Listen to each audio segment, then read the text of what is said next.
Magandang araw! Alam niyo na, lagi tayong mas maganda sa araw! Woo! Nyosme!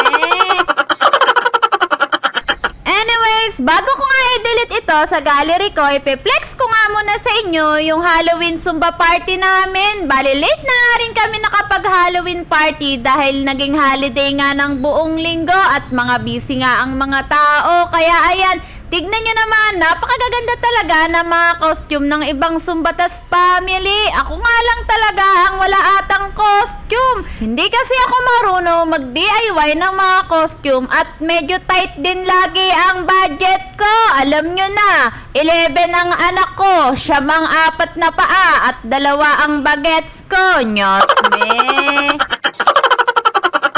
At eto na nga, balikaganapan nga yan kagabi, bumili nga ako ng halagang 80 pesos na hindi kagandahang galunggong at 50 pesos naman na tokwa ng ulam ng mga bagets ko at may nakita nga akong balat na nasayote na halagang 15 pesos at pag uwi ko nga ay niluto ko nga yan at hinimay ko nga rin yung isda at yun lang, ayaw kainin ng mga junakis kong pusa. Sayang lang yung effort ko sa pagluluto ng ulam nila.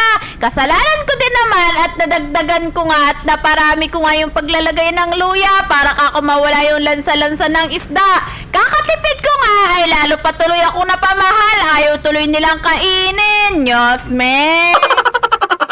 Medyo naparami kasi ang paglalagay ko ng luya. Yan tuloy. Kapag inaamoy nga ng mga pusa ay amoy luya. Nyosme!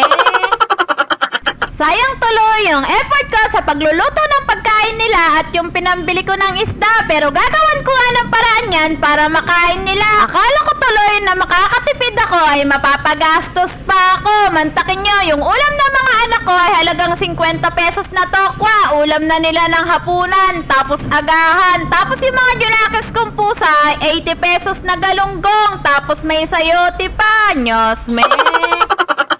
Anyways, bali kaninang umagang ganap naman yan, itunuloy ko na nga yung paglilinis ng dumi ng mga pusa dito sa kulungan nila. Bali, yung bunso ko nga ang naglilinis ng umaga bago pumasok ng dumi ng mga pusa at yung panganay ko naman sa hapon at sa gabi. At dahil tanghali na at kailangan pa nga niyang maligo at papasok nga siya, ay ako na nga rin ang nagtuloy ng paglilinis nila. Grabe talaga, napakahirap linisin yung dumi ng mga pusa dito sa DIY na kulungan na pinagawa ko sa biyanan ko dahil maliit nga yung paa niya at doon pa nga minsan dumudumi sa pinakadulo at hindi nga sa dumihan. Kaya ayun, napakahirap linisin sa pinakasulok at inahangat ko pa nga yung kulungan para malinisan ko nga rin yung ilalim. Nyosme!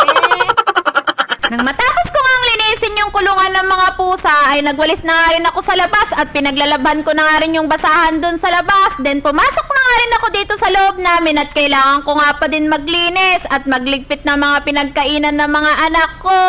Grabe nga ang pagod ko sa umaga kapag may pasok yung mga bagets ko. Mantakin nyo, tayong mga nanay, gigising tayo ng madaling araw at ipagluluto natin yung mga bagets natin. Din pag alis nila ay maglilinis na nga tayo ng buong bahay at ng kusina. At ako nga, pagdating na ng alas 8 ay kailangan matapos na ako sa paglilinis dahil maliligo na nga ako at papasok pa ako. Nyosme! Kaya bago pa nga ako pumasok sa trabaho ay pagoda na. Nyosme! Hindi ko kasi talaga maiwan at matiis na hindi makapaglinis bago umalis ng bahay. Maliban na nga lang talaga kung kailangan kong umalis ng maaga at may aasikasuhin pa ako. Pero pagdating nga ng mga bagets ko ay pinaglinis ko nga sila at lagi ko nga binibili na pag uwi nila ay magsipaglinis nga sila ng bahay.